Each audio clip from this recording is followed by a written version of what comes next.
Ok, bienvenue à tous, ceux d'aujourd'hui et ceux de demain.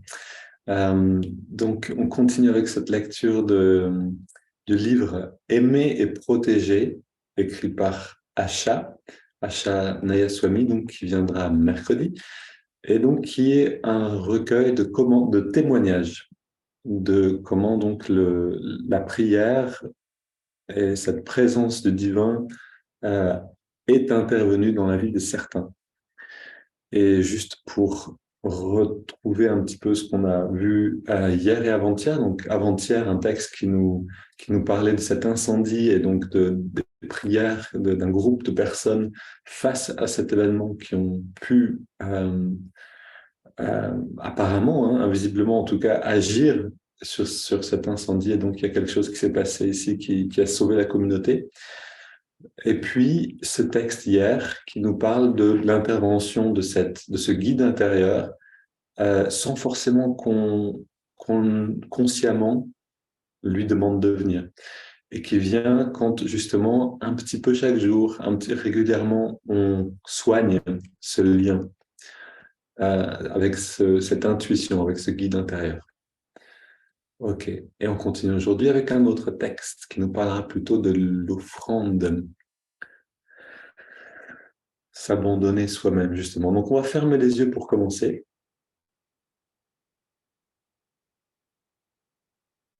et prendre 2 respirations profondes pour rentrer à l'intérieur, dans la sensation du corps. On voit aussi comment est le mental.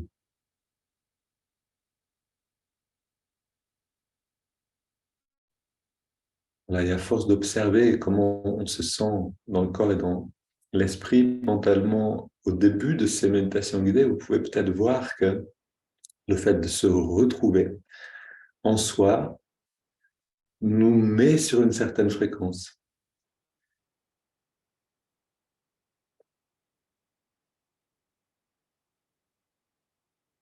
Une fréquence justement qui va nous aider pour la méditation.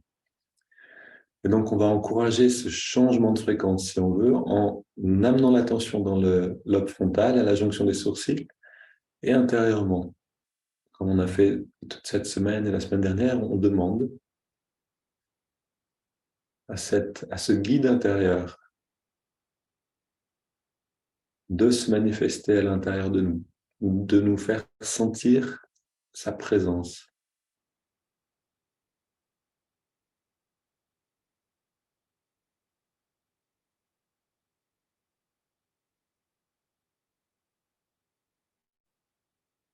On reste attentif au niveau de la poitrine, du cœur.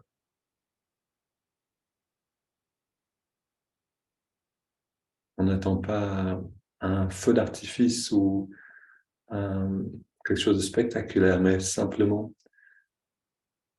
une réponse subtile, une présence.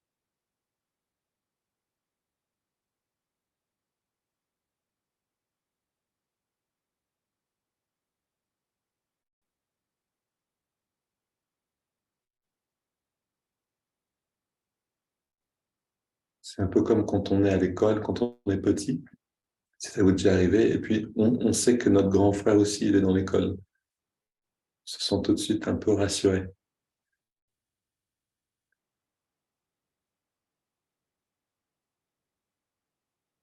C'est de sentir cette qualité subtile.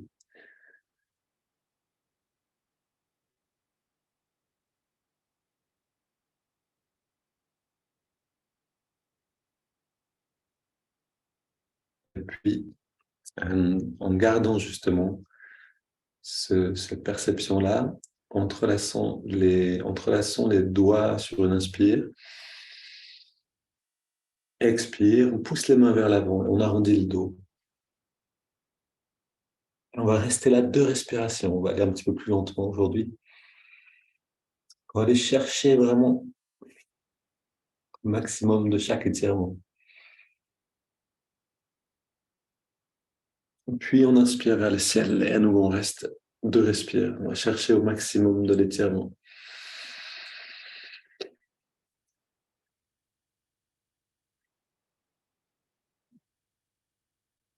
Voilà, les bras montent le plus possible. Et puis à l'expire, on se penche vers la gauche et on reste à nouveau de respirer.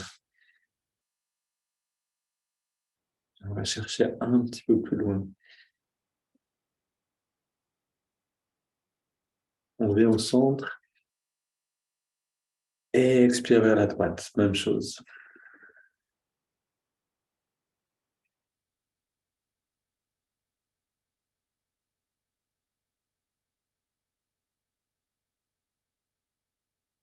Retour au centre. On se tourne vers la gauche. On pose les mains. On soutient la rotation. 3 grandes respires.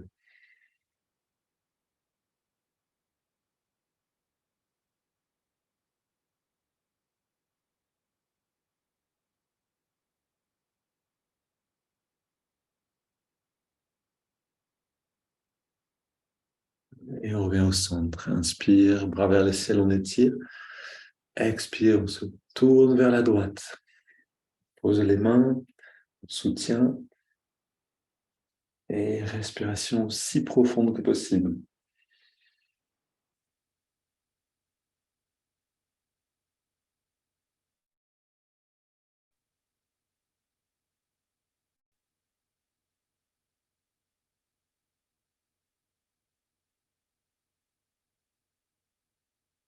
On y est presque, on revient au centre, les mains posées derrière et on se penche légèrement vers l'arrière.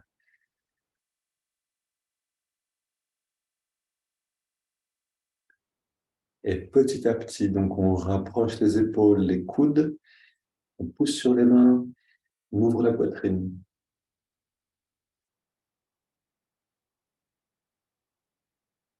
Respirons 5 fois encore dans cette position. Des respirations très profondes.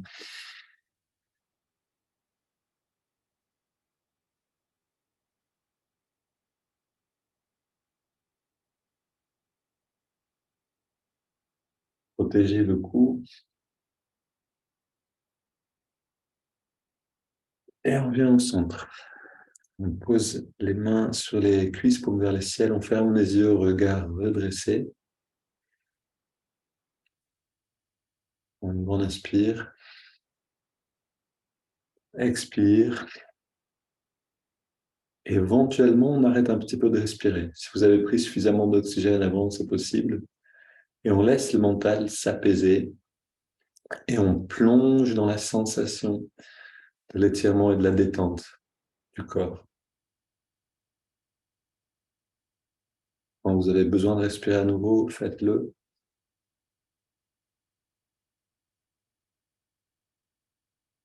Voilà, prenons le temps de ressentir. Ces 7 étirements du dos sont très efficaces, donc créent beaucoup de bien-être, surtout si on les fait consciemment et lentement. Servons-nous de ce bien-être maintenant comme d'une porte, comme d'un véhicule pour rentrer en contact avec ce corps d'énergie.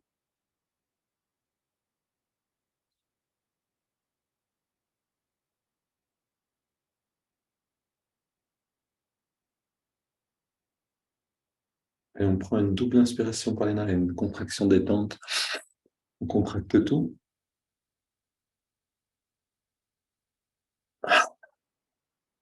Et on relâche.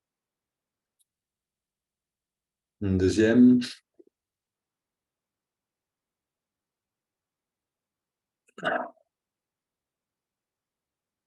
Et une troisième.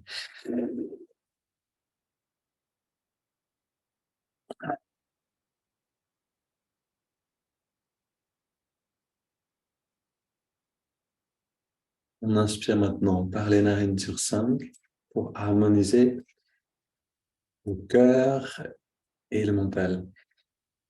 On garde l'air dedans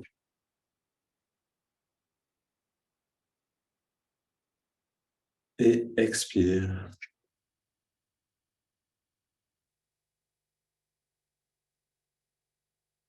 Inspire.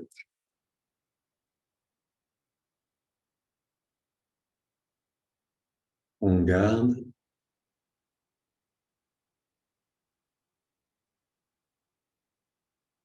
Expire.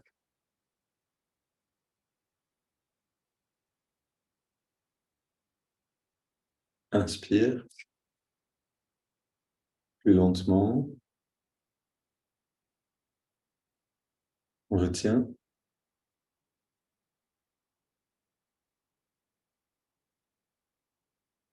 Et expire.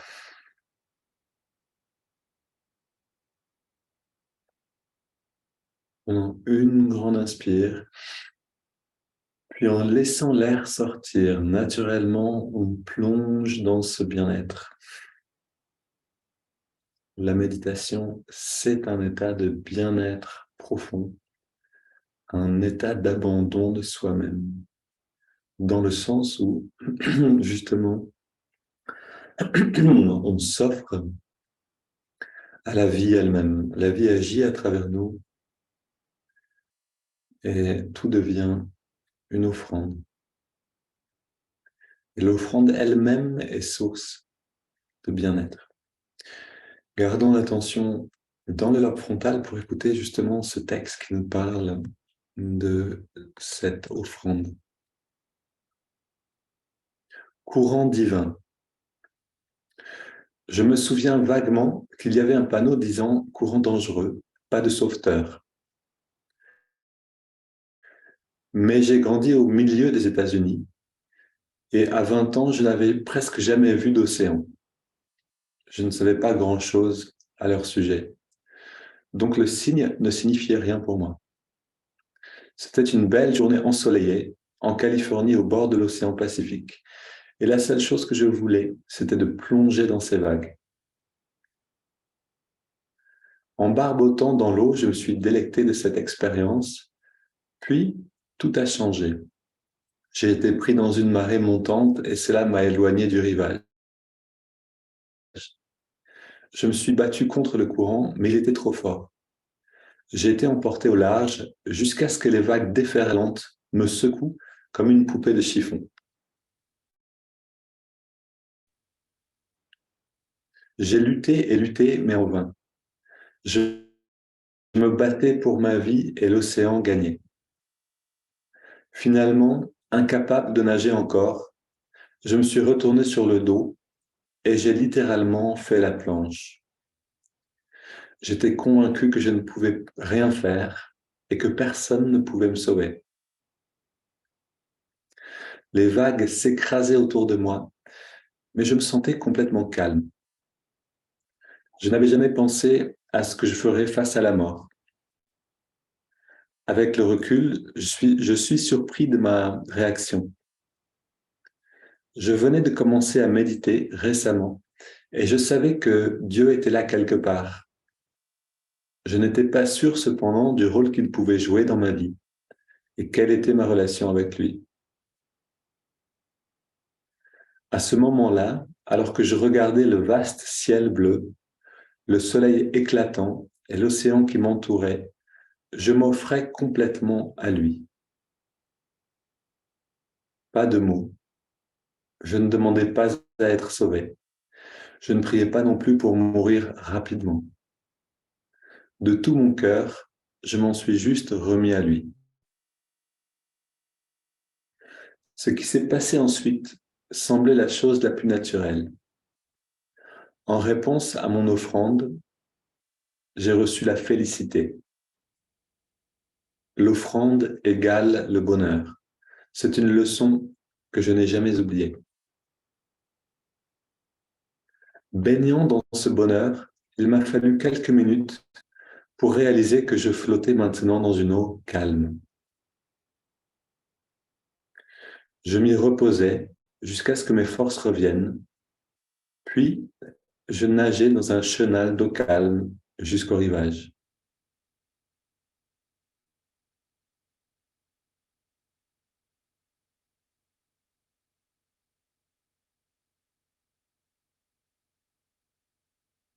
Voilà, comme une musique qui vient toucher un peu la zone du cœur. Laissons cette histoire nous aligner avec le sentiment de l'offrande totale de nous-mêmes.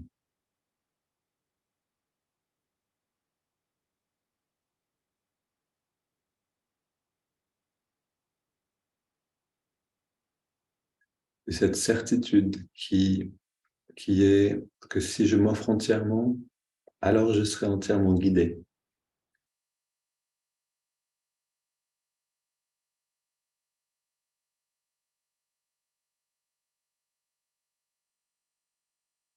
Et laissons-nous maintenant justement guider vers l'observation du souffle dans les narines.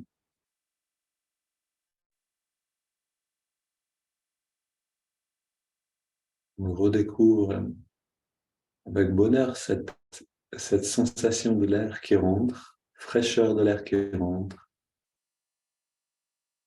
tiédeur de l'air qui ressort.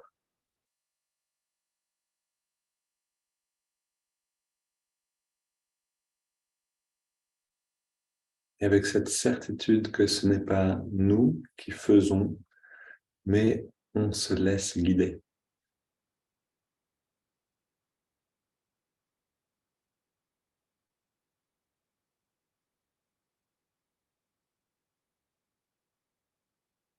Et on va voir, vous pouvez voir que si on se laisse vraiment guider, la concentration devient facile. Alors que si on essaie de faire soi-même par nos propres forces, on peut avoir beaucoup de mal à garder l'attention en un point.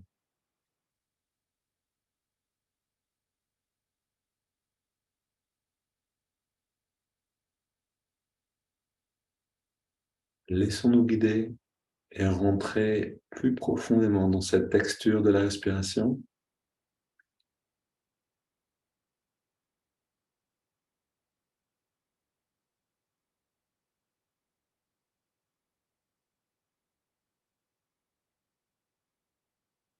Je ressens facilement cette énergie qui rentre, cette vitalité qui accompagne l'inspiration.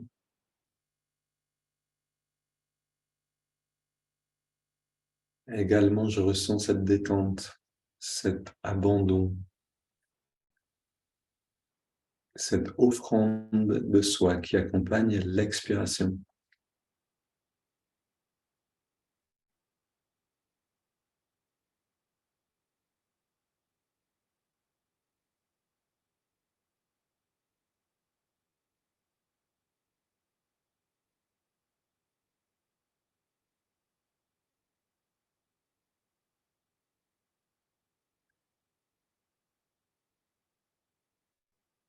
Et la respiration est comme une vague. Quand j'inspire, la vague s'élève. J'expire, elle s'apaise, elle se fond dans l'océan à nouveau. Et le moment après l'expiration, c'est ce moment de calme total.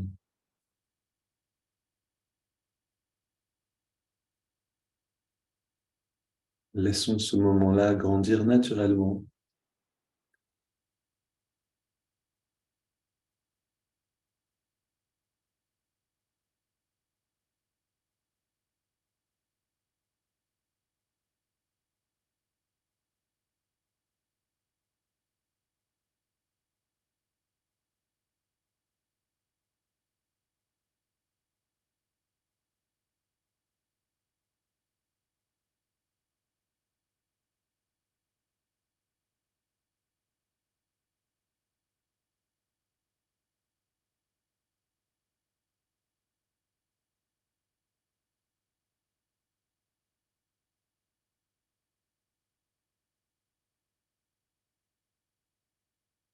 Et jour après jour, par la pratique régulière de cette méditation, on arrive à ce moment-là.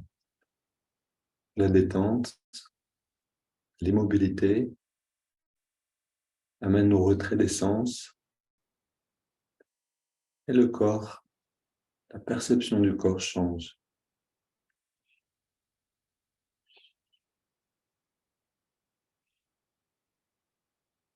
Mais si on n'y est pas encore, c'est pas grave, on va y arriver.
Pendant les 2 prochaines minutes, essayons de renouveler à chaque respiration notre intention, notre volonté de rester présent du début de l'inspire jusqu'à la fin de chaque expiration.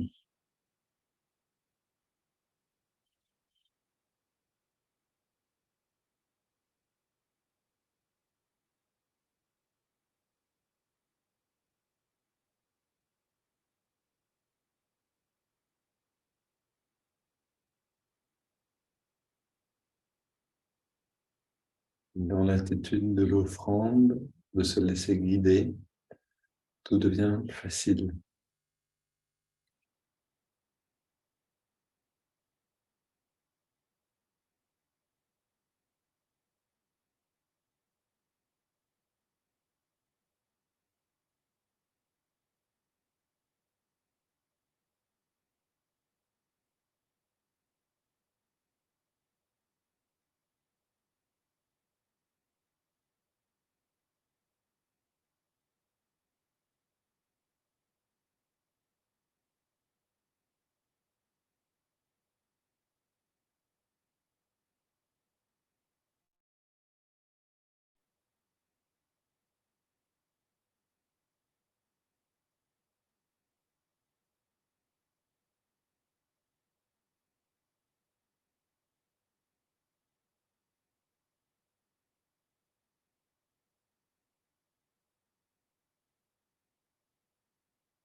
Puis on prend une inspiration profonde.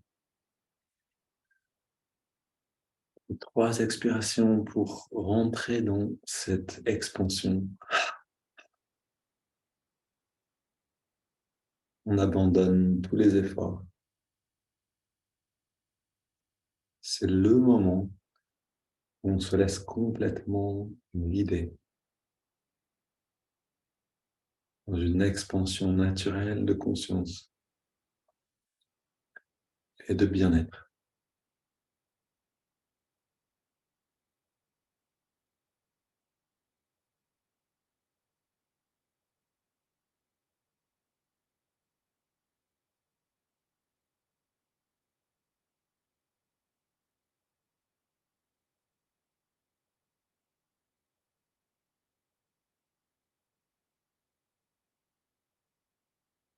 Si cette image vous parle, vous pouvez l'utiliser, cette image que nous donne le récit. On s'offre, on fait la planche, porté par l'océan. Le calme s'installe.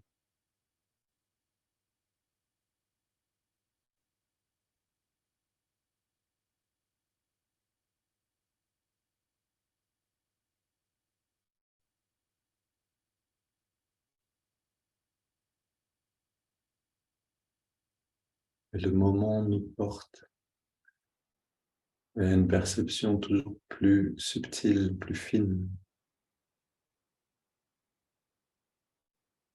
de nous-mêmes et de ce qui nous entoure.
Voilà, restez jusqu'à ce que vous vous sentiez rassasié de cette expansion, de ce bien-être. Et peut-être dans la journée aujourd'hui, vous pouvez essayer de faire une pause, par exemple avant de déjeuner ou d'après-midi, et puis de les yeux fermés, vous appliquer à vous offrir à nouveau cette guidance intérieure, jusqu'à sentir ce bien-être.